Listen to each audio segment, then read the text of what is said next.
right out of the gate we're test driven. Can you hear me at the back? The microphone doesn't work. Testing. Excellent. So thanks for turning up for the evolution of software architectures over time. And let's look at what we're actually doing in this session. We're going to go for, I'll see that we have some time for questions and answers at the end. There's going to be a lot of ideas, and it's going to be an interesting act to follow after Martin earlier. And I think it's going to, the entire talk is going to be perhaps short on predictive planning, but I'm sure semantic diffusion will have some. So, Adam, when you get a chance, if you could look into getting, if someone could look into getting that mic to work. Okay. That would be good. Thanks. So, the earlier talk was about planning and designing in advance. And everybody sort of sets out with an intention in their architecture and their design, one would hope so at least. And things don't pan out quite in that way in the end very often. So you get, for example, an N-tier design in the olden style winds up a spaghetti-coated big ball of mud in the end. And what we'll look at in this session is some reasons for why that happens and some possible interventions and some examples and a sort of a sketch of possible patterns for that. And this is not really a fully technical talk. And this is because a lot of factors which drive those patterns are actually human factors, as you're all aware. This change is not because of some technology one way or another for the most part, but because of people who exhibit certain behaviors or do certain things. So, well, architectural entropy, stuff just doesn't quite work out the way you think it should work out in the end. What are the causes for that? New requirements. Yes, they're genuine, real new requirements. Here's a document with new requirements. Here's something clients are clamoring for, that kind of thing. Do them. And then, of course, the so-called new requirements in double quotes. We didn't really know that at the time. It was always there as a requirement. We didn't really see it. Okay. Pyrrhic victories. The famous, I can't afford another victory like this. Again, the earlier talk alluded to the old, well, we have to get it out of the door. We have a deadline. So you declare victory, you're done, but you're not really. And uneven developer skills. That's, of course, not everybody is at the same level. Not everybody follows the same school of thought. And that, as we'll see later, is actually probably one of the major factors in this. And along those lines, well, we need responsiveness. Responsiveness increases or decreases over time, and decreasing responsiveness is a default. So this is why, I mean, yeah, tell us something else. Why is this slide here? It's called Agile Vancouver. It's all about responsiveness. So why are we having a slide here like this, which tells us this? It is because imagine a hypothetical scenario where everybody in this room is basically descended from a bunch of savanna-dwelling African apes. And those apes need certain reassurances. Those apes, they need context. They need a sense of belonging. They need a sense of we are here.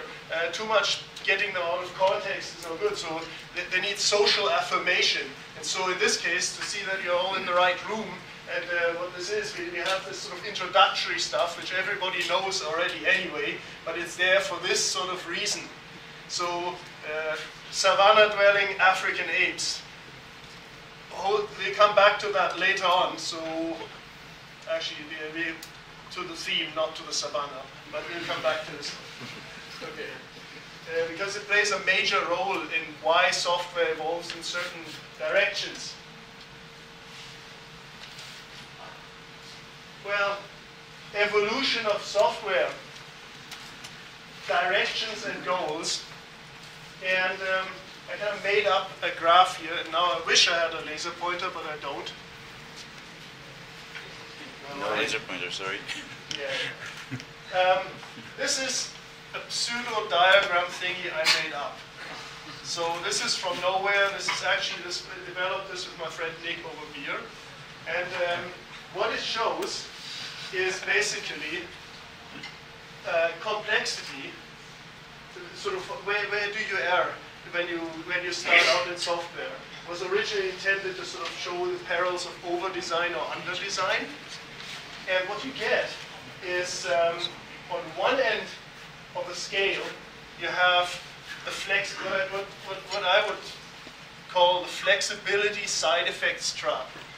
Martin alluded to that earlier with this, we don't have time for design and all this. It's basically, you have all the flexibility in the world, you just start belting out code, but eventually the delta of making that one additional change catches up with you.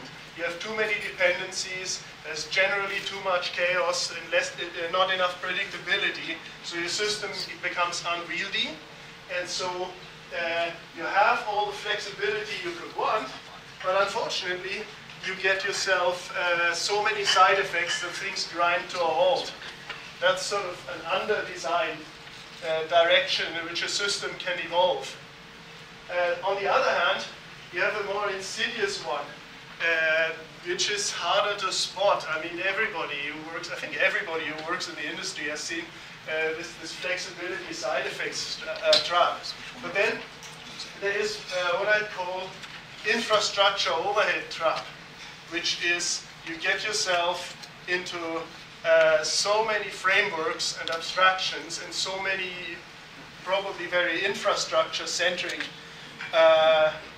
things that you get a very high learning curve for maintaining this system.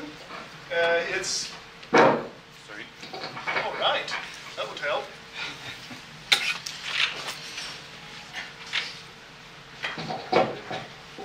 Testing, testing. Do I still have to scream at you?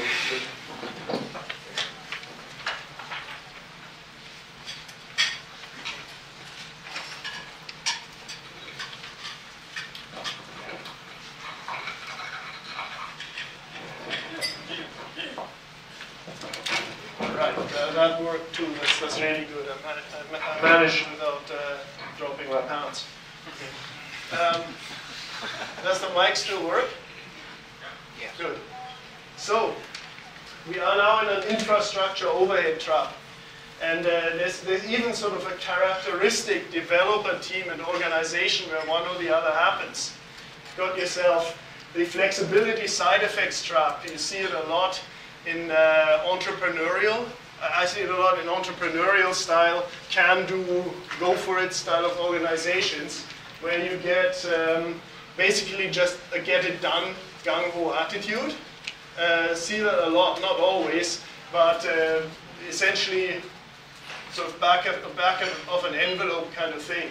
Whereas the infrastructure overhead trap, that's insidious because us very clever people can fall into it, designing for too much flexibility and basically showing off technical prowess, not being focused enough on the problem domain.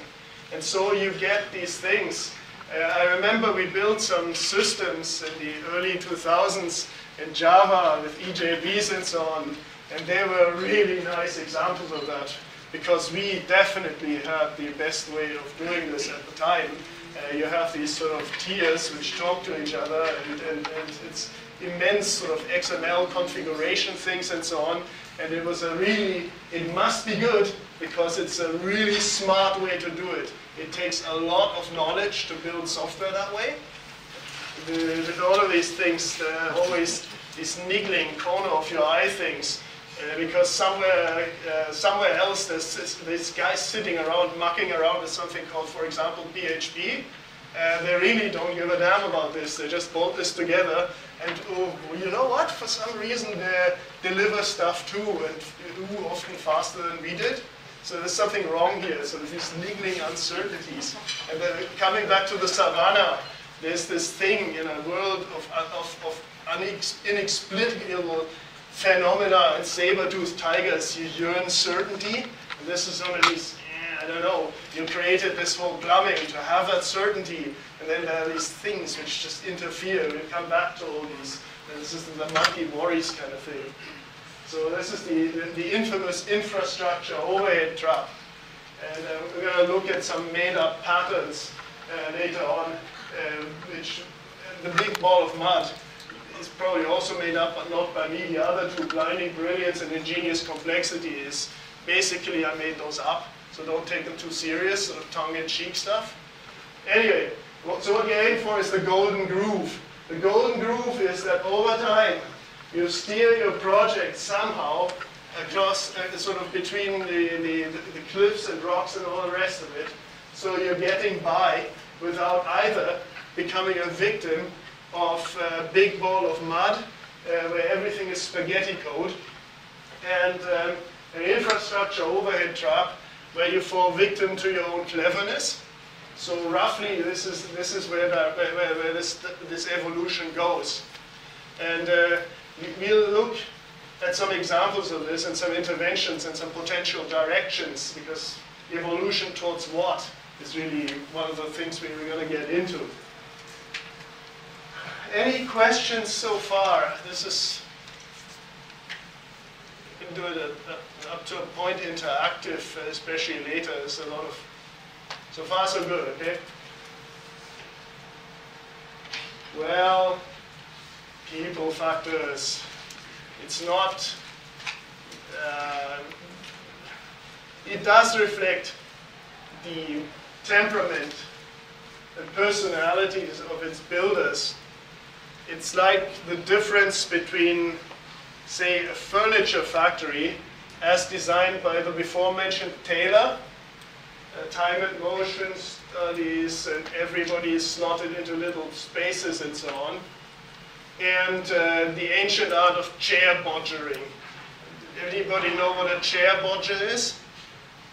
Yeah, this was new, but English is a foreign language for me, so I was surprised. The guy who actually in the Middle Ages walks into the New Forest somewhere in England, carrying a saw and an axe and what have you, and a knife, and actually starts chopping down trees and putting together chairs, and then at the end of the season or whatever walks to the nearest market and sells them. So talk about an individual artisan approach. And mindsets of developers and teams. It is, again, the horde is, individualism exists, but in the end, the horde sticks together and there's groupthink. There's safety in that. You need a reference point and so on. And so the team thing fluctuates between the sort of Fordist notion of efficiency and the sort of individual artisan thing. And the systems often reflect that. Strongest personality wins. A lot of individuality in all these things, as you're well aware. What do you mean by introvert discrimination? Say again, sorry. You had introvert discrimination. Oh, I had sorry. Sorry, I forgot that one. That's one of the, thank you for asking. This is kind of an observation on the culture and age. I hardly dare to speak up sitting in a corner here saying things like that. I should probably just wither. But the point is, I feel that every age has its blind spots. And one of the blind spots we have is a culture which discriminates without even thinking about it against introverts. What is wrong with people who just enjoy doing a good job, thinking deeply in a corner? Not everybody has to be the geek who talks. There's deep knowledge and a real sort of sense of accomplishment with being a guy quietly sitting in a corner, solving Rubik's Cube and making things go. But one of the problems is, of course, that everybody is constantly driven to communicate. Teams need talk. You need to constantly be out there and bare your soul. And you've anything from team programming to all the rest of it. And that's being a fashion-driven industry. That's currently the fashion. And what teams make up and how teams shape up and how they shape their software is also, of course, determined by the degree to which this kind of individual trait, both the extroverts and the introverts on the team, are being meshed and being made work together so that everybody's comfortable. So introvert discrimination, really, going to be right up there as something really evil we all did. The role of organizational culture. Again, spectrum, which determines what your software is going to look like. Entrepreneurial, idea-driven, yearns flexibility. Structure-driven, yearns predictability.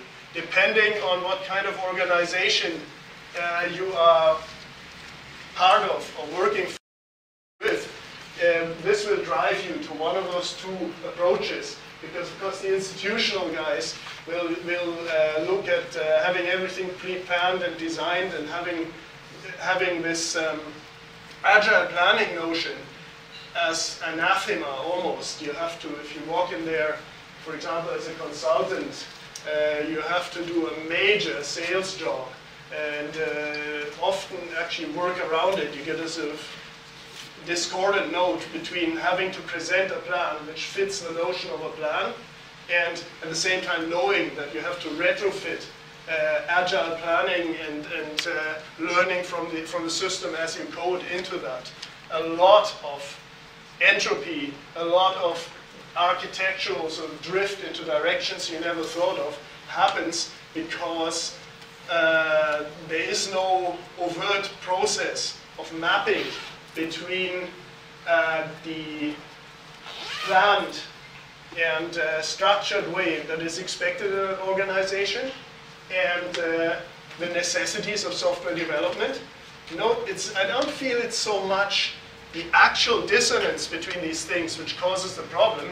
It's that what causes the problem is that the dissonance is swept under the carpet. It's the sort of group feel and we're all okay thing, where you sort of make things fit by, for example, you have a waterfall-ish methodology, but really you don't follow it, and so you kind of shoehorn your release cycles in under the radar, refactoring things under the radar, that kind of thing. Who has never done that? There's always one. Yeah, exactly. So it's sweeping that under the carpet, which I think is dangerous. At the same time, how do you not sweep it under the carpet without constantly ruffling feathers? So again, unfortunately, we're back to the monkey horde. It's diplomacy. It's yes, please. So do you think that development culture should be aligned with our user culture? Well, the question was, should development culture be aligned with organization culture? No, culture. Well, that's a can of worms. It really depends on the nature of both. And I'm going to give you two examples from opposite ends of the spectrum. On the one hand, I recall a situation where this was a highly entrepreneurial organization who did all these things, where a sort of sales department driven architecture. And I quote, you know, we absolutely have to integrate with this named big government organization where we wanted to sell stuff via the online sales and billings and whatever site. And the way we're going to do it is we're going to put a button right there. And all they have to do for us to make this happen is click that button. That way you can do it in, 2 days, just go for it. Well, you know, they have this entire SOAP API which has all these integration points, and we should really sort of choose and plan how we want to do this. And there's also a usability angle. That button means that they have to re-enter information about themselves, which you already have when they want to buy this product, which is kind of bad. No, just don't make it too complicated. Go, that kind of thing. So the organizational culture was definitely gung-ho. And that, the developer culture there needed to have a certain dissonance with that, because you needed to create friction. You needed to, friction is the wrong word, you needed advocacy towards a more structured approach. So alignment there was pretty bad, or should not have happened, okay? Then of course, the opposite end example, I remember being involved with a project where the service bulletins were done for an aircraft manufacturer. As in, get yourselves a Boeing 747, you've got it standing out on the tarmac, and this service bulletin arrives that you absolutely have to take this widget, put it in here, and turn spanner right 3 times and then left 2 times. Not 2.5 times, 2 times, because otherwise, problem is it might fall out of the sky kind of thing. And there you had a developer team. There, of course, you needed the opposite. You needed to have a lot of structure, and it was a total waterfall, and it was a good thing. It was a very good thing, because it did not matter that it was inefficient to do it that way. It did not matter. If you have to triple and double check all the documentation and go through 1 million committees and all the rest of it, the thing is, everybody was strongly better motivated. There was lots of money for getting it precisely right. Precisely right, as in well documented, Federal Aviation Authority approved kind of thing, fitting precisely in there. If you didn't do it precisely like that, then you're in a world of pain. And there was no slack for adaptive planning in this, in many different ways. So it required a completely different way of thinking. And then whether these things are then aligned depends on the mindset of your developers. See, this is, do your guys, based on company culture and their personal disposition, tend to be more structured people or more adaptive people? So in answer to your question, should they be aligned? Sometimes yes, sometimes no. It depends on your individual, on the problem you're trying to solve and the people you're working with. A very long answer, but a good example is that there's no one-fits-all approach. Okay? So, now, who has come across the big ball of mud before? No, I mean the website explaining it, not the actual thing. Right. So, this is, of course, I'm going to look at 3 examples of, well, the evolution of architectures doesn't really have an end state as such, I feel, but 3 examples of directions into which it can be heading. And then after those examples, we look at patterns, sort of a from to, sort of a more dynamic over time thing, which makes them wind up in this. Okay? A big ball of mud is, of course, the ultimate in baling wire and all the rest of it, holding this thing together. These patterns, the smell of this, with which we are so familiar that you don't even notice it in the air, is lots of bugs, takes a long time to make changes. And then what I would call, you see, there is a certain veneration almost for the macho feel to be able to navigate such an architecture successfully. You got yourself, this is the Foots and Yoda's website there has a really, they talk about the system evolves to a point where swamp guides, I mean it's a big swamp of messy stuff, swamp guides are more highly valued than architects and something like that.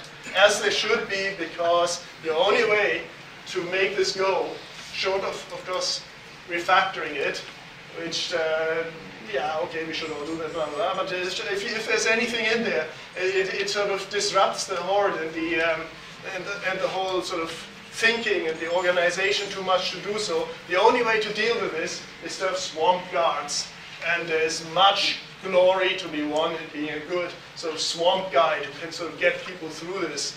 And they're really, I'm not dissing swamp guides at all. They're vital for this kind of thing. There's I remember one of the best, introducing new tools, refactoring or sharpening, you name it, new tools and techniques into this kind of organization. I remember from years back, this was Y2K refactoring, a really pithy sort of saying about trying to work in there and affect change with new tools. It's a gentleman tells me, there's a square in the eye, says, Robert, in the right hands, every tool is a hammer. That's it. That's the spirit. And there's something called what I would call the cult of duct tape, where you're proud in a sort of red-green way in what you can do with duct tape. It's like the old, the duct tape is like the force. There's a dark side and a light side, and it holds the universe together. That kind of thing. So that's obviously the well-known big ball of mud. And whether it's a good thing or a bad thing really depends on how big the pain is and how good the swamp guides are, I suppose. And we'll look later at a couple of ways of getting there. That's almost redundant because you get there by just doing nothing. Now comes the first one of the two I made up for this talk. So I should probably have distinguished that, putting everything I made up into double quotes and the rest not. But maybe I would have had one double quote at the beginning of the presentation and one at the end. The point is, this is an insidious one, which I would call ingenious complexity. For our big ball of mud, the focus was on getting stuff done by hook or crook, no matter what.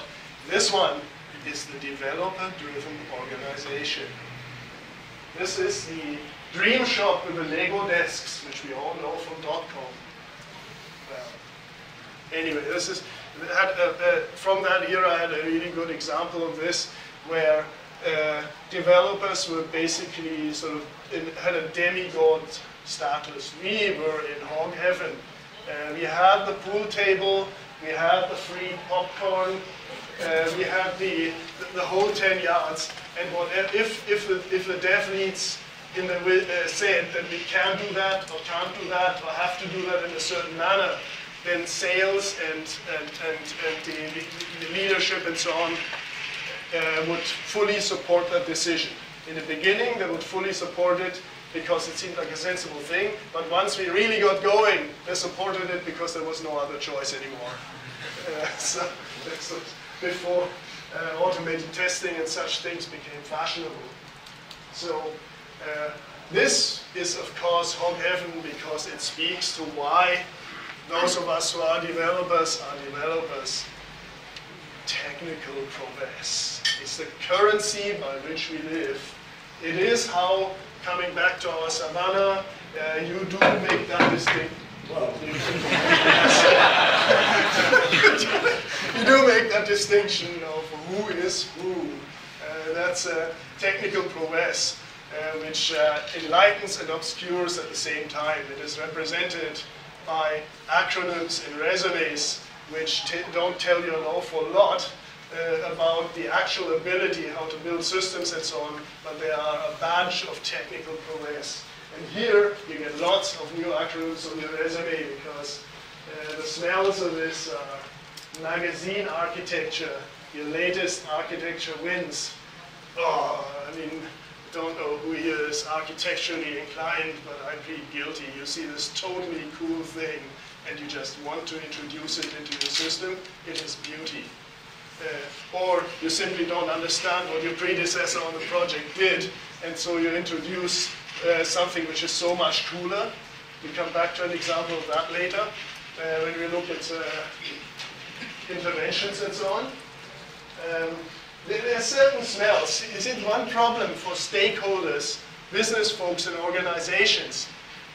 is forever that it's really difficult from a resume, or for that matter from top face-to-face meetings, to tell whether this guy actually is the guy who is going to get my system built and a really great top-notch developer or architect or whatever you name it there, or team lead, or not. How is a business guy, how is someone without deep knowledge who can actually sit down and pair program with that person supposed to ever tell? And you can Google anything and toss it around in an interview. So you have to go by smells. Smells for which will get you into ingenious complexity and sort of tendencies. You folks talk a lot of tech in business meetings.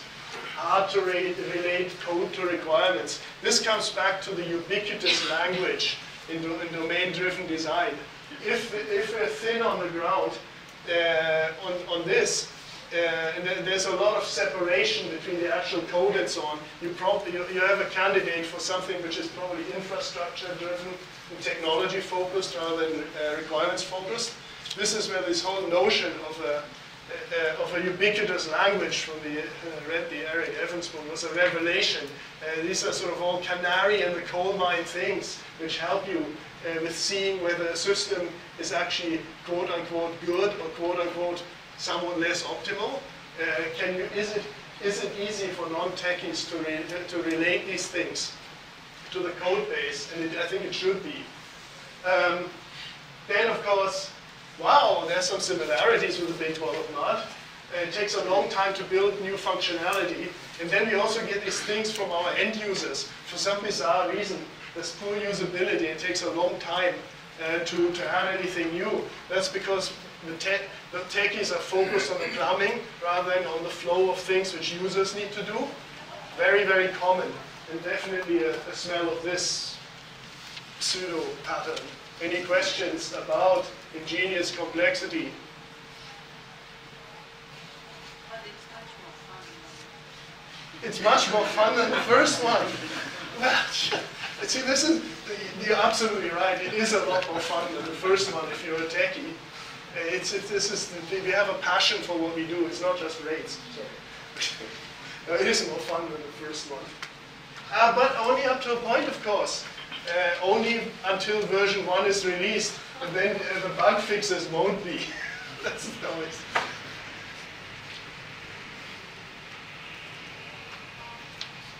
And then, of course, and this is even more insidious, blinding brilliance.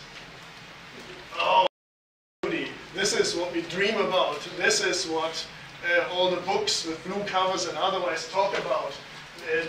Focus is on solid principles, single responsibility, and all the rest of it. And I will refrain from impersonating Martin, impersonating Uncle Bob at this point, but because this is the really good stuff.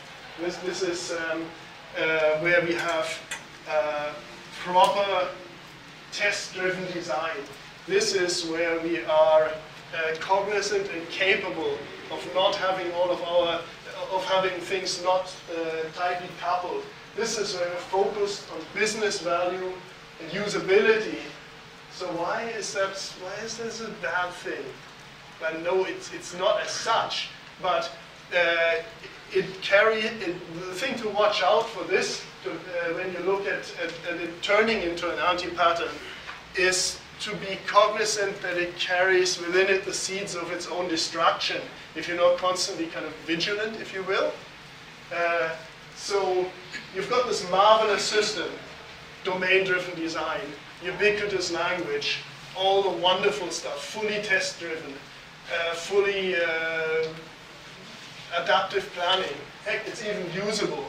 So what can still floor you? And I get this a lot with really, really sort of the brightest, people far brighter than I in this industry. Oh man, class society among developers, lots of friction with old-timers and maintainers of legacy systems, and very hard to find qualified developers. Yeah, well, you know what? The problem is you can, in a short time, make every architecture, every tool's a hammer. Doesn't matter what the architecture is. Give me 3 weeks and enough time pressure and not enough choice of how and who works on it, and it's going to turn into a big ball of mud in no time at all. A death by 1,000 cuts, it starts with one little compromise and one little shortcut, and does it ever start moving? And so, well, how does this come to pass? Should we not only hire the really qualified guys and train all the others? Well, we should, but this sounds hollow. It's not real world. It smacks of, call it the Darth Maul syndrome, like from Star Wars. Like the question with a curiously unsatisfying answer. Darth Maul. Why doesn't Darth Maul cut off his own feet with that amazingly efficient double-sided lightsaber? The pat answer to this is, that is because Darth Maul is a highly skilled individual. And so you get a similar thing. We simply should only hire those developers and those guys who are totally on top of the game. Either there's the sort of radical end of thing, you must fire everybody else, versus the, well, let's train everybody and do it through mentoring. Okay, but it's more interesting to see why the problem exists. It comes back to, this was again from the previous talk, it comes back to this notion of, how was it, recognition that the tailorist way of splitting up tasks when you manufacture something doesn't recognize that individuals are highly varied and sort of, what was it earlier, highly varied and unpredictable. Well, I feel that doing software development with all the beautiful stuff doesn't recognize it either, because highly varied, oh my God, there are days when I'm, hopefully not now, but who has never a day where he's not stupid, venal, and lazy? And if somebody puts you back against the wall and you grind code on that day, the outcome depends. For example, for people with too much imagination, coding hungover might actually be more productive. Different story. But the point is, you cannot always be on top of your game as an individual, and you aren't always on top of your game as a team, as a whole. The simple reality is that all of this domain-driven design / solid principles / agile and so on definitely works best if everybody is completely on top of it at all times. As soon as you're not, you start making compromises, you start getting a sort of architectural equivalent of semantic drift, where you just don't stick with your ubiquitous language anymore, where you suddenly start, this is odd, you start being procedural. Like, isn't object-oriented coding such a natural thing to do? But that's kind of odd. This is another one of these corner of your eye things, but it isn't necessarily an answer. But who else has observed that whenever there's a great hurry, and whenever one isn't at the top of one's game, or you encounter code which has clearly not been written by folks who are out of a depth or for some other reason not on top of their game, it tends towards the procedural. Yes? I think that's partly because of your time preferences shortened. You're not thinking Yeah. about the larger concepts of the system. You're just thinking about getting this and this and this and this and this done. Yeah, I think you may be right. It's because in your mind it sort of drifts back into being a cookbook recipe. Yeah. We'll revisit this sort of niggling thing a little later. Why is it that the mind turns procedural when under pressure? Maybe it's just me, but seriously, show of hands. Who has found a tendency that when you're under time pressure, the code tends to be more procedural? Come on, fess up. Yeah, see, this is it. This is one of these shameful things, sort of an object coder anonymous kind of thing. and so let's look at this a little later. Where does that come from? Well, I actually don't know, but we can theorize and talk about stuff. So anyway, point is, these are all things which gradually undermine these brilliant architectures, and the question beckons, what can one do about that, if anything, or should one do something about it? Okay, so let's look at a couple of arbitrarily made-up patterns for architectural evolution, actual examples. So we got some potential sort of end states where you can find yourself, and it's probably going to stay more or less like that, because big ball of mud, blinding brilliance, and the other thing, it's sort of, they're not really, things just oscillates there, but they're kind of end states to which you can, they're stable states out of which it's hard to escape. So how do you get into one of those end states? Or any other. So look at two examples. And here, this is of course entirely made up, and unless I actually say something, it means absolutely nothing. So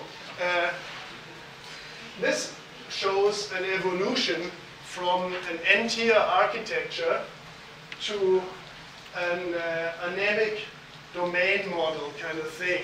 So it's from an actual example I saw, from an actual system, where you had a non-domain-driven design, state-of-the-art, n-tier kind of system. They had their data access layer, they had their business and UI layers, all this stuff. So a nice sort of wedding cake the right way up kind of layering. Like it was fashionable and best practice, and still is in some quarters and so on. So the n-tier thing we're all familiar with. And the design was actually done that way and done extremely competently. This was a system who had, these guys have about, while I was there, about 800,000 users, or many tens of thousands could be online at any time doing stuff there. And it was a software as a service kind of scenario. So from a scalability perspective, it's not as simple as, for example, a search engine scenario where most of it is reads. These guys actually had transactional stuff with a fair number of different users, all of them there simultaneously. So optimizing caching issues and things around transactional integrity and optimizing all this thing, tuning it for performance and so on, were very, very much in the forefront of these considerations. And they did a good design for this sort of infrastructure-centric tiered thing, where various tier stuff would be cached and things like that. You wonder then whether they were drifting towards the ingenious complexity thing, where you have way too much plumbing and so on. But in this case, they actually didn't trade off well. They just needed this to deal with all the non-functional scaling requirements and so on. So brilliant, out of the gate, version 1.0, it works. So, well, you've got your business tier in here, and then you get into the next, where the crew and folks and all sorts of circumstances meant that you scale. First of all, this is a rip-roaring success. So you get a hugely increased number of developers, some of them offshore, getting their hands on this thing, far more than what you had with the original small team of architects, engineers, and so on, who knew it inside out. And so you suddenly get into issues we mentioned before, where your software starts reflecting the nature of the characteristics of your team and your organization. Because this was originally designed by a bunch of guys working collaboratively, locally, as a team of equals and so on. But then maintenance and further enhancements was done in an organizational structure which was very hierarchical, top-down. Boss or project manager says, do this, you go away and do it, all the rest of it. And Partly they had to do it that way, time pressures and so on. There was a feeling this was not something they could change. I should hasten that this is a highly successful system, and they made it go anyway. Very impressive, huge effort. But the thing is, very soon, handing over the building and maintenance to a crew who were rather more completely differently structured, less collaboratively and more hierarchical, leads you to, oh, I don't really know, this business service thing. And really, it's just, I want, when this button is clicked, I want this to wind up in the database. So I make a call to all these tiers.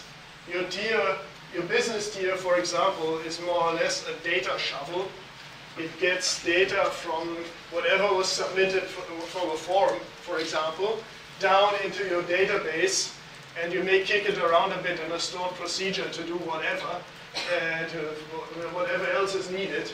You may do a few validations and then reroute things somewhere else, but in the end, it's a straight transaction script style call from here to down here. And guess what? It reflected the nature, it reflected how the team was organized. It was a straight, do this, do not ask, because the leadership has determined it. So straight top-down and bottom-up kind of feedback. And before long, more and more the system drifted into actually reflecting this way of building things because of the way, in this case, it affected communications and so on. And so, what you wind up as an end result is a kind of an hourglass architecture. The Anemic domain model is an anti-pattern. Basically, at the top, you have your user interface, where a lot of validation-style business logic sits. And at the bottom, you have, in this particular case, a very impressive collection of stored procedures with sometimes 4 digits worth of lines. So it gets sort of from a, this was their particular evolution, and it was very much driven by what their organization looked like and how people were encouraged or discouraged to communicate. And of course, it was driven by this thing. Everybody, when the chips are down, what are the monkeys good at? What are we really good at?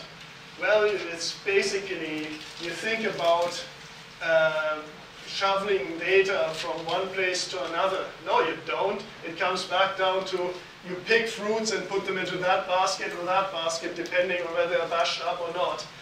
And then you make decisions. You get your, if it's a coconut, you get it from this tree.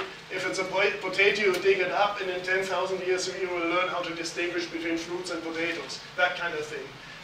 It comes natural to think in those terms of putting things from one place to another.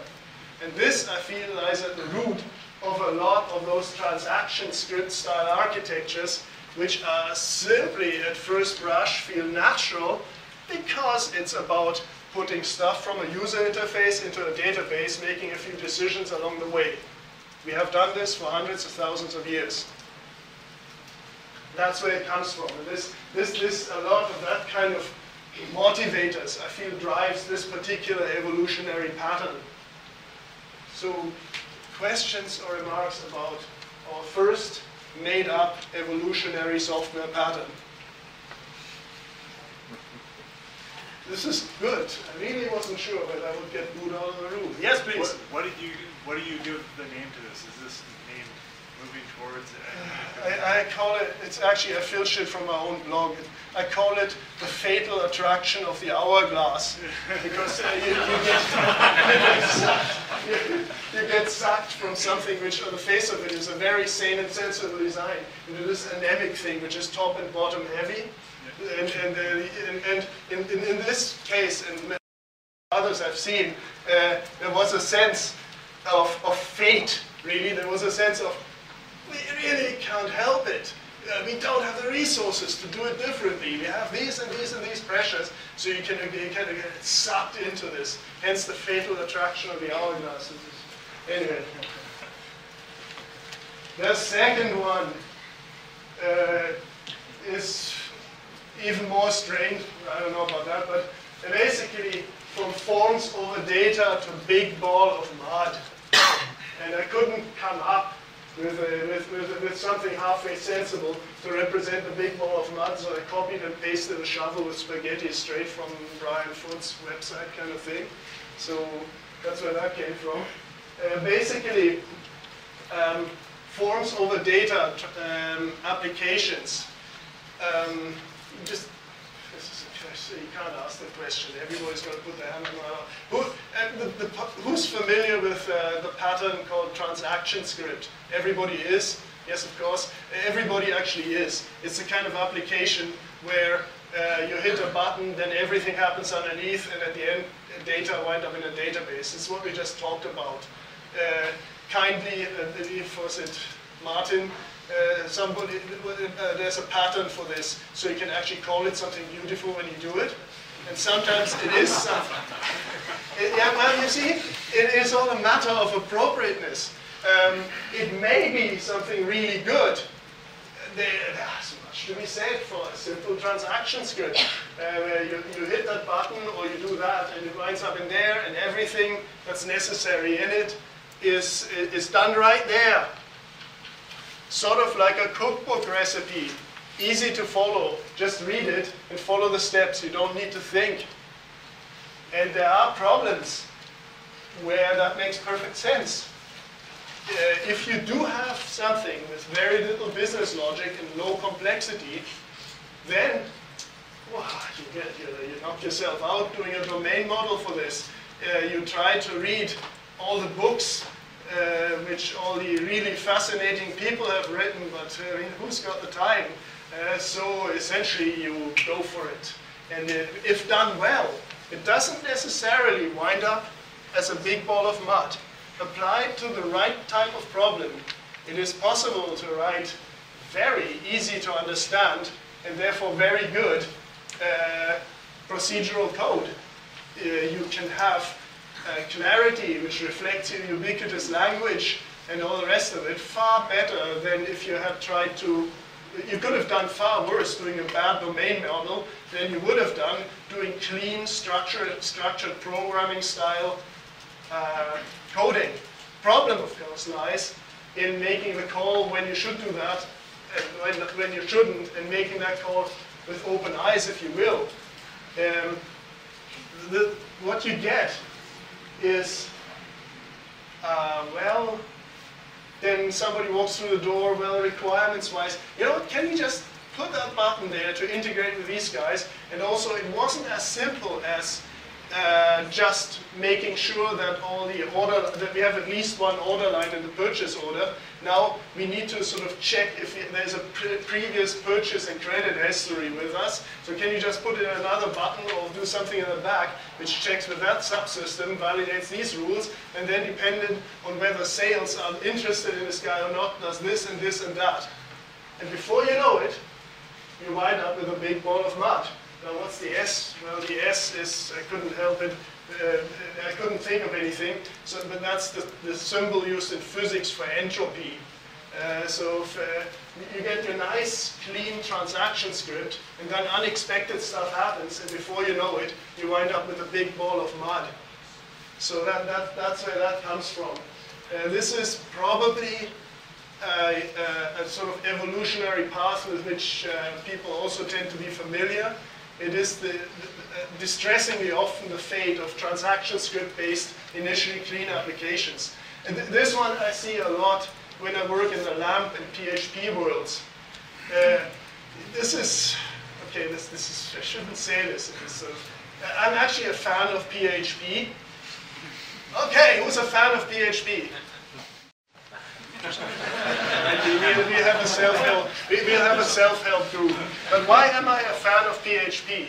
Because it's dirt simple to sling all sorts of stuff together, left, right, and center. And by the time anybody proves you wrong and that you coded the wrong stuff, you're halfway through rebuilding it just as quick like that. So PHP allows for highly successful abominations such as the WordPress blogging platforms. Who has ever worked at the code level with a WordPress blogging platform? It's a beauty, isn't it?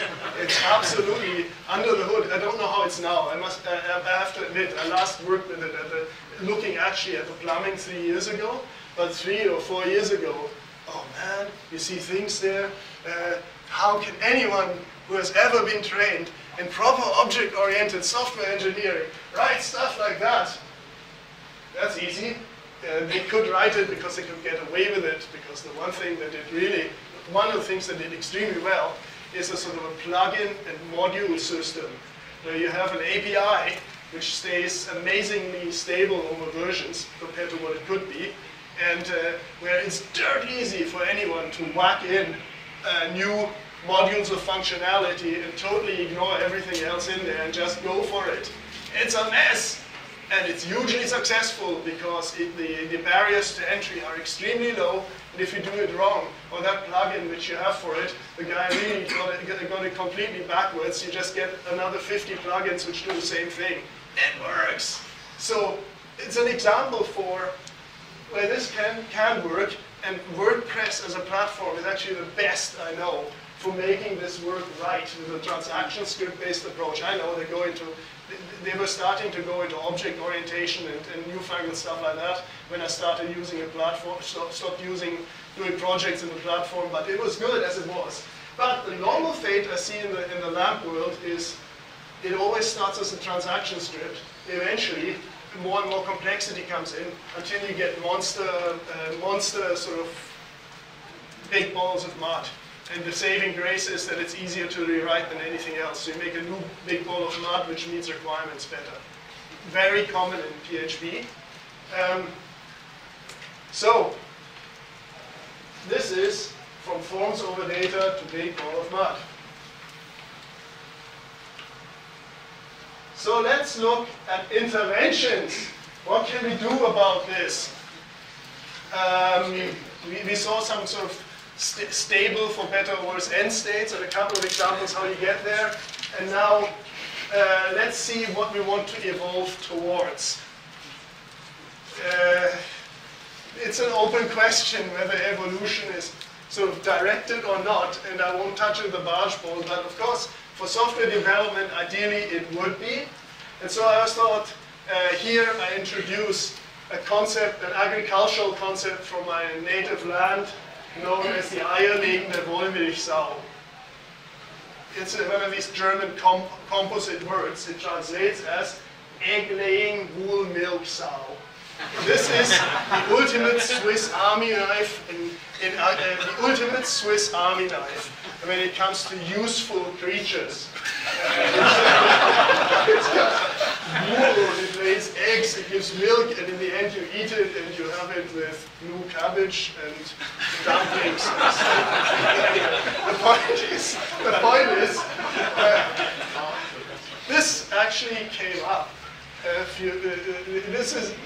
I bumbled into this in a completely different context and thought I would introduce it as an anti-pattern what not to evolve towards, because a lot of problems you get is from trying to do too many things.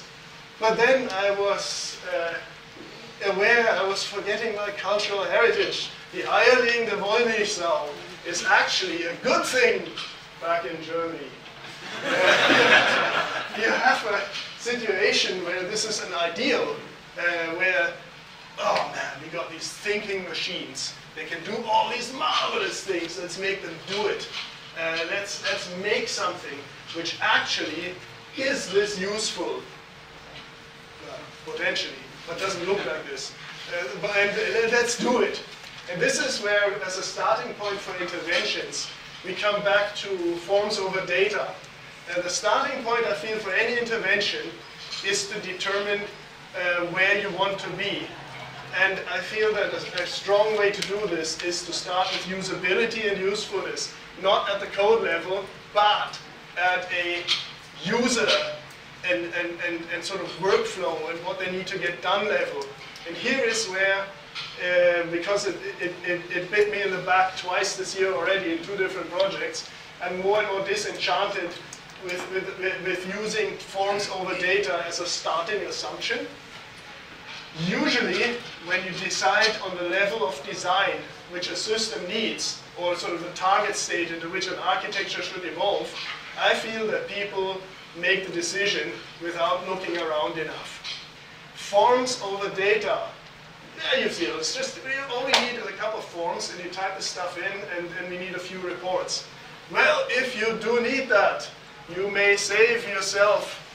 You should look into an architectural option which will save you endless amounts of grief. Drive down to Office Depot, get yourself a filing cabinet, a Rolodex, and a bongo for communication, and maybe get yourself a really nice sort of getting organized book. Getting Things Done is very good at this. It actually shows you how to organize folders and things in a way we never learned. And make a paper-based system. A litmus test for not having gotten usability right is if you could do the same thing, in my mind, as a paper-based system. It's a thinking machine. It is versatile. It's brilliant. Help the users. Help the guys to have sensible startup assumptions and defaults and all the rest of it. And move it into that direction. So what has this usability talk got to do with how to intervene in architectures and determine what they should evolve towards? Let's have a look. I was actually looking for an excuse to introduce this concept into the English language, so forget the slide. Anyway. Two sort of general interventions. There are no doubt people have thought about this, brighter minds than I, and there may even be patterns and other things which I'm not aware of or chose to ignore, but sort of just from experience, I see a couple of them. One of the interventions which sort of springs to mind is what I call firewalling complexity. I owe a bit of a debt of gratitude to Oren there, as of Rhinobox and the Hibernate Frame and so on, because this is another concept which sprung from a bar. Okay? And basically, what about recognizing this dissonance between those developers who are truly totally understanding the business domain, totally understand the intricacies of how a system is built, should be built, all the rest of it, and everybody else. How about having a kind of layers which are firewalls between one type of developers and another? Google seems to be doing that. There was an interesting presentation by Alex there a long time ago who worked for them. You have sort of the crown jewels, the center of everything, search algorithms, what have you, which only a chosen few can touch. And on the other hand, you have all sorts of publicly available APIs, which all of us can code against. It's a good example of that. Not all maintainers and developers have total familiarity with the application. So recognize that in your design. Refactor towards having pig layers and chicken layers. Egg layers. Pig layers use these interfaces, those APIs, maintaining that part of the code require deep commitment to understanding the system. It's experts only. Chicken layers are easy to understand for newbies, people in a hurry, pigs on other projects, unfamiliar with this one. Because how do we normally approach a new system we need to maintain? It's not that we need the documentation, and even if we did, it would be out of date. It's been muddled through. We download the thing and look for hello worlds, Googling information on how to do whatever. Microsoft MVC framework, how do you wire up this controller thingy and so on. It's not that you're going to read all the blog articles on how to do it. You're going to scroll right through, look at the sample code kind of thing. Or am I again the only one who does that? Okay, so they recognize that. Design systems, so they recognize that not everybody is the universal renaissance man of doing the system and master of quick wit and repartee and ubiquitous language and all the rest of it. Do it that way. Firewalling complexity is not really new. It's all about creating the right types of interfaces. Okay? So, another intervention is more at the sort of monkeys in the savannah level. We talked at the very beginning about, you asked this question at the very beginning about, well, what if there is a disconnect between how the organization sees how software development should be done and how it actually needs to be done to get it done. Bring it out in the open. Takes courage and a certain curiosity to actually have this sort of air all these things. That's a really non-technical thing, terrifying to us introverts and all that. But sometimes that's how it goes. Recognize the essence of things. And very, very difficult, this is actually an elephant surrounded by blind men, a sort of a Buddhist metaphor, where blind men explore an elephant and everybody winds up, well, an elephant has this long sort of flexible thing with a, no, it's a cylinder, it has a sort of a tail-like thing which swats things. You don't get the whole picture, so it takes a certain courage and curiosity to see the whole thing, which is neither here nor there. Okay, so let's look at something more, it's necessary, but let's look at something more practical. Evolve towards what? Well, from the usual starting point to what I would sort of, as a working hypothesis, call it a self-teaching application. Because what is ultimately sort of a DDD-centric, really models the domain and all the rest of it application. It's one which teaches itself. It's one you can get into, and you can see in many ways what it does, and you can see the wood from the trees. And so theoretically, you could go from a big ball of mud through a sort of refactoring towards firewalling complexity, if you will, towards an application which teaches itself. So, without further ado, what are the characteristics of a hypothetical self-teaching application? We're going to come back to, can you actually see this from the back? Probably not. All right, I'll go over it. But let's come back to this and say that a self-teaching application should teach in much the same way, I feel, in which an application which you use as an end user teaches itself. And to that end, let's have a look, and hopefully better we come back to this slide in a sec, and hopefully better to understand, to see, call it a bit of a manifesto for software development which results in self-teaching applications from a maintenance and enhancement point of view. This is not in double quotes, and that means I didn't make it up. This is actually verbatim from the cover of a book.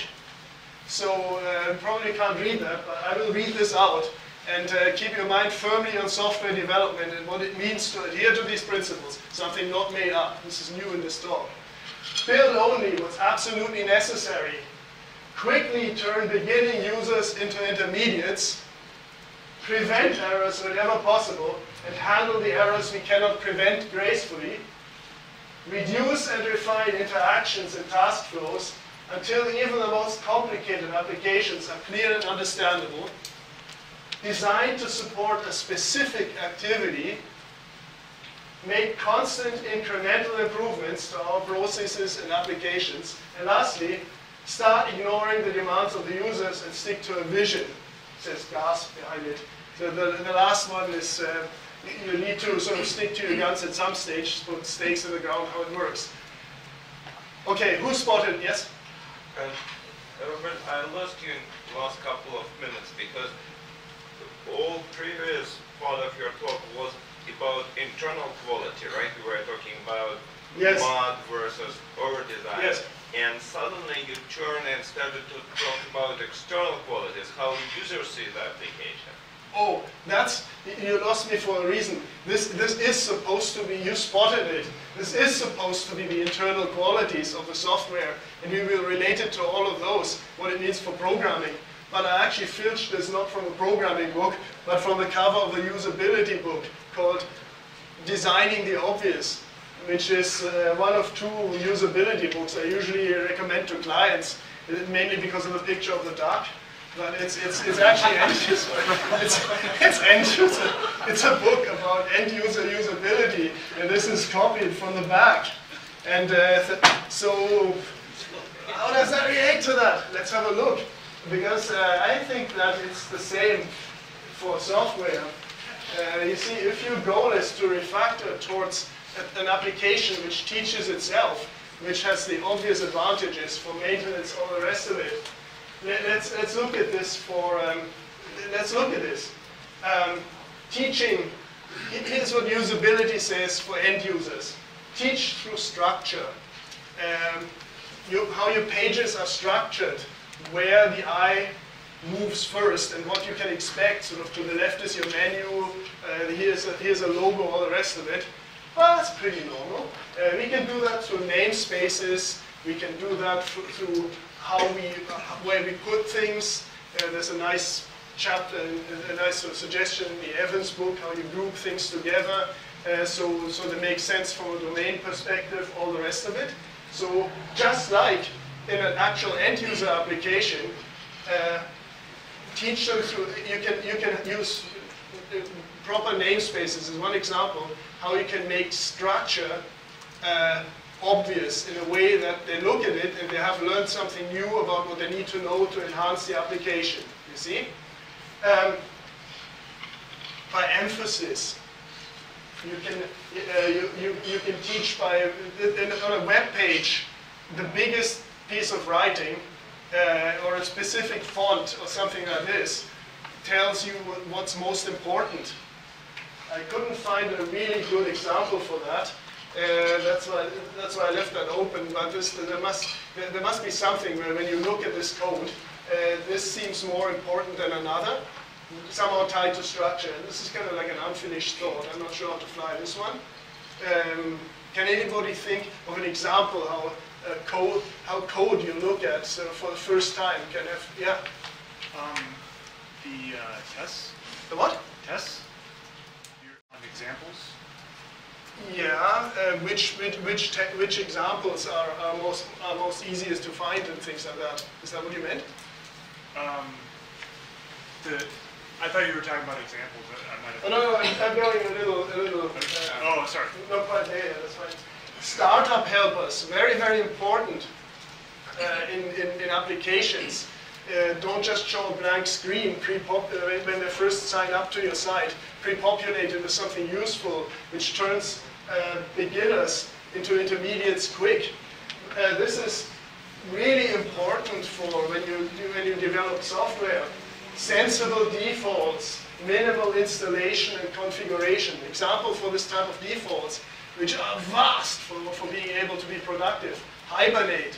Hibernate circa 2004, thereabouts. Has anybody worked in a Java world with Hibernate in 2004 or something? Ooh, XML configuration files, beautiful. Mapping files, and heaven forbid that you forget to map anything or get it the wrong way around. Horrific. Here is nhibernate 2009. It's a beauty. They have sensible defaults for so many things compared to what it used to be in old versions of the same thing. It saves lots of time. You can concentrate on understanding what really matters in how the various mappings actually work and all the rest of it, and it makes far more assumptions for you. Beautiful example for what in a user interface would be a startup helper. And then orthogonality. If something is an API works in one way in one place, then it works in the same way in another. And I'm not a fan of the active record pattern, but it's a good example for that. where some class has a save method or an update method or whatever, and you may be sure that all the ones which represent some kind of entity will have these methods. As an example, for orthogonality in code, in the same way in which replying to a tweet and making a new tweet work the same way in Twitter kind of thing from a user interface perspective. Finally, information hiding, and, well, not finally, but information hiding, facades, and simple APIs, which expose only what is necessary for the job, are an example in coding. And of course, similar ones spring to mind in user interfaces, where the most confusing ones are where you have to wade through a million details rather than just focus on tasks. And lastly, examples, which is where the tests come in. You can write tests in such a way that they are, of course, code examples for how to use the system. So there are many, many similarities between your usability and information architecture and the usability kind of ways of thinking and what makes a good architecture to evolve towards. Any sort of questions about that? We're nearly done, and throw it open for questions, for more comments. Yes, please. What was the name of that book again? Oh, that it's actually I have it in the references later. It's called "Designing the Obvious" by Robert Reppel.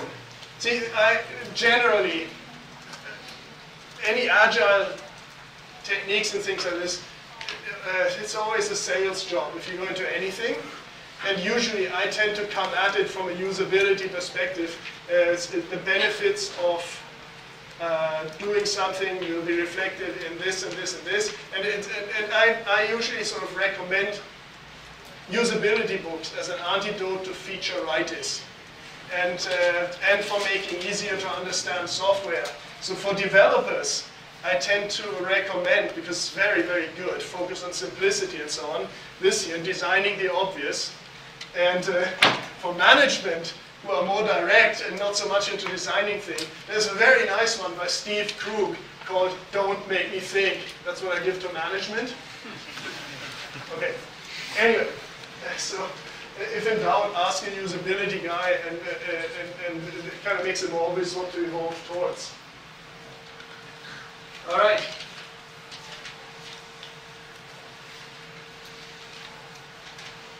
Seen that one already. So my sort of proposal for what we should, what one might aim for evolving towards using all the brilliant refactoring and other techniques could be, and this is probably a good example of the before mentioned semantic diffusion, just to prove how to turn a very simple, straightforward concept into something rather more involved, sort of in the wrong hands, every tool is a hammer. Refactoring towards greater insight into how to make do without insight. This would be my favorite, this would be, see this as a useful way to move your architecture towards. It should be possible to make it as simple as it can be for people who don't have the time to dig really deep. And the driving force for that, usability. Usability applied to coding, deployment. To deployment is a big one.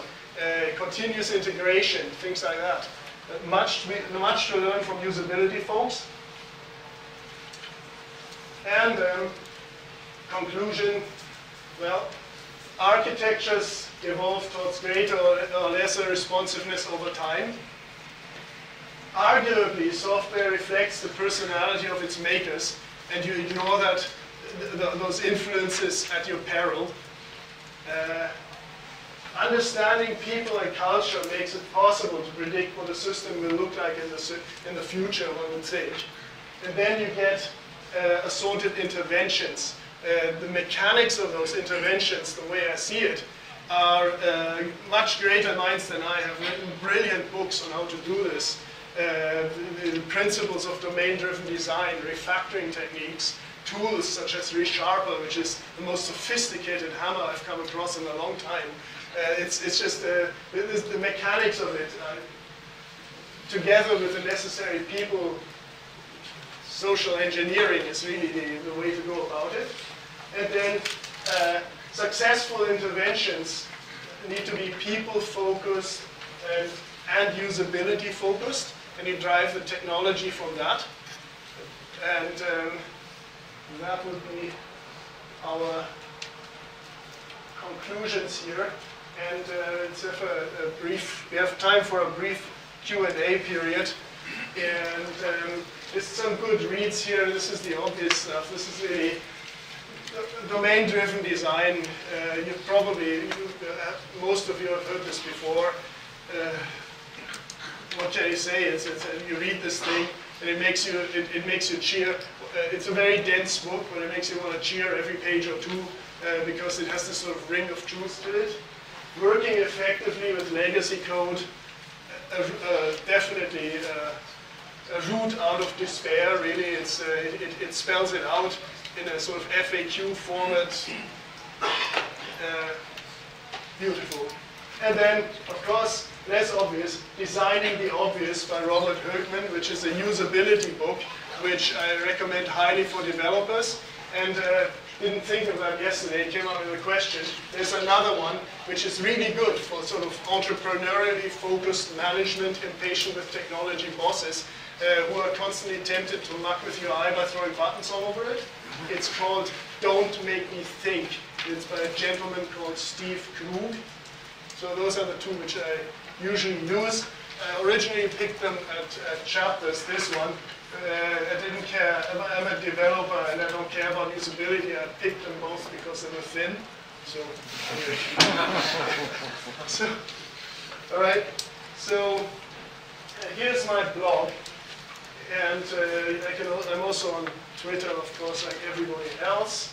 And we have some time for questions and answers. It's a few minutes before 12, so you can either sort of stay on for the Q&A. And aside from that, thank you very much.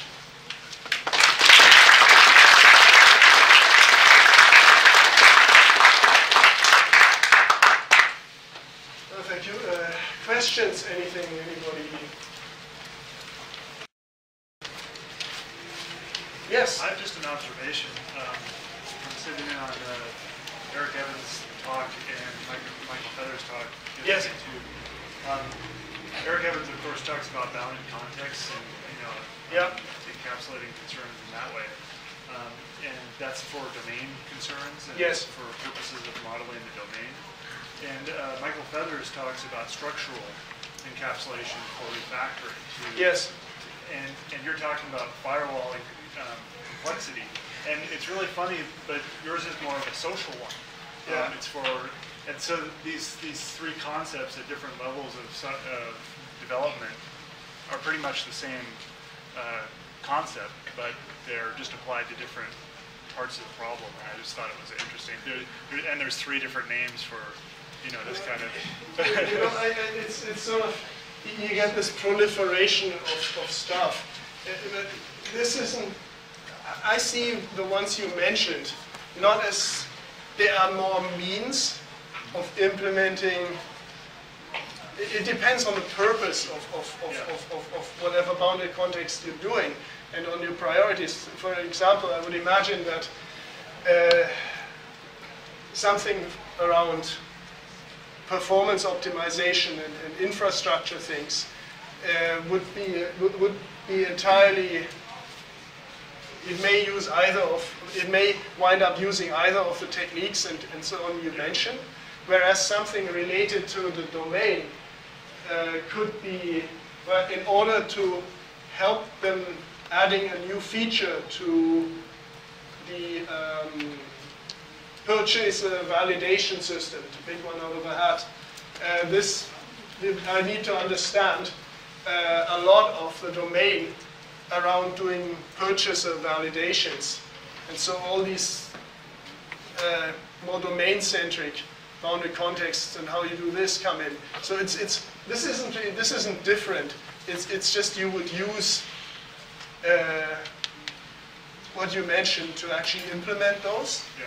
And sometimes it doesn't make sense. Sometimes all you guys are about at the same level, and but it's just more what are you refactoring towards in terms of what makes it more usable software. You would use either or all of those techniques. But I think your insight of that there's a social aspect of why you'd want to create certain context boundaries in your domain, because maybe part of the system is more complex, or certain parts of the context are easier to develop towards, or like if it's just reporting, for instance, and like a reporting context, let them just drag and drop reports onto whatever, and it might be easier to maintain or get up to speed, whereas the behavioral part of the system might be more critical for, you know, transactional integrity or something like that, and you want to keep the transaction script people away from that kind of concern in the domain. I just thought it was interesting insight. Well, thanks. I mean, I'm not even saying that this is an answer. It's just I have this gut feeling that you do this kind of restructuring of architectures or tinkering with architectures or designs, if you will, in code.